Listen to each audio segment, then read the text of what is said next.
Hi hello welcome to కథా కోకిల YouTube channel.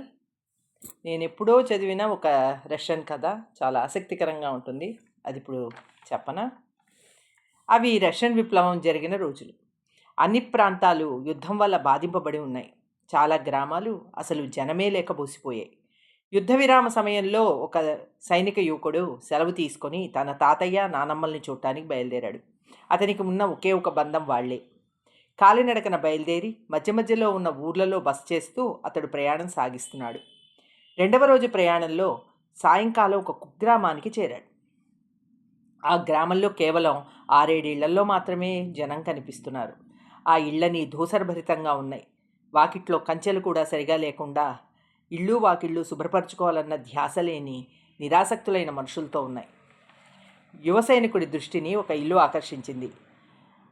పొందికగా కుటీరంలా ఉన్న ఇల్లు, వాకిట్లో శ్రద్ధగా కట్టిన కంచె, ప్రేమగా పెంచిన పూల మొక్కలు, శుభ్రంగా ఉన్న వాకిలి అవి చూడంగానే సైనికుడు ఆ ఇంట్లో ఆ రాత్రి ఉందామని నిర్ణయించుకున్నాడు. తలుపు కొట్టాడు. ఒక వయసు మళ్ళిన స్త్రీ తలుపు తీసి ఇతని ముఖం వంక తేరిపారా చూసి కళ్ళల్లోకి సంతోషం పొంగిరాగా లోపలికి ఆహ్వానించింది. రాయ్యారా, నువ్వు వస్తావని నాకు తెలుసు, నీకోసమే ఎదురు చూస్తున్నాను అంటూ అతిథి మర్యాదలు చేసింది. చాలా ఆత్మీయంగా ఆమె చూపిస్తున్న ఆదరణకి ముగ్ధుడైపోయాడు సైనికుడు. అతడికి స్నానానికి వేడినీళ్లు కాచి రుచికరమైన భోజనం పెట్టింది.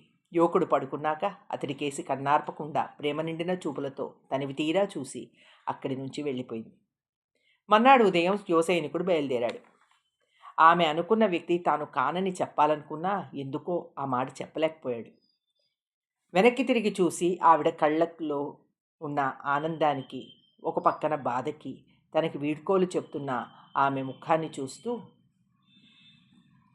వెనక్కి తిరిగి చూస్తూ తన గ్రామం చేరాడు. తాతయ్య నానమ్మలు ఎంతో ప్రేమగా ఆహ్వానించారు. వాళ్ళ అనురాగంతో ఇతన్ని తడిపేశారు. తాతయ్య ఒంటరిగా ఉన్నప్పుడు తాను దారిలో కలిసిన స్త్రీ గురించి చెప్పాడు. తాతయ్య ముఖం రంగులు మారింది. నన్ను ఒకసారి అక్కడికి తీసుకెళ్ళు అని అడిగాడు. మొన్నాడు ఇద్దరూ కలిసి ఆ ఇంటికి వచ్చారు. కానీ ఆ ఇల్లు ఖాళీగా ఉంది. ఆ వీధివారు ఆమె మరణించింది అని చెప్పారు. ఎవరికోసమో ప్రాణాలు నిలుపుకొని ఎదురు చూసేది ఆ నిరీక్షణ ఫలించిందేమో అన్న విధంగా చాలా తృప్తిగా నిన్న కన్ను మూసింది అని చెప్పి వాళ్ళు వెళ్ళిపోయారు. తాత మనవడు వెనక్కి తిరిగారు. కథ ఇక్కడితో అయిపోయింది. ఈ కథ మనలో కలిగే చాలా ప్రశ్నలకు జవాబు ఇవ్వకుండా ముగుస్తుంది.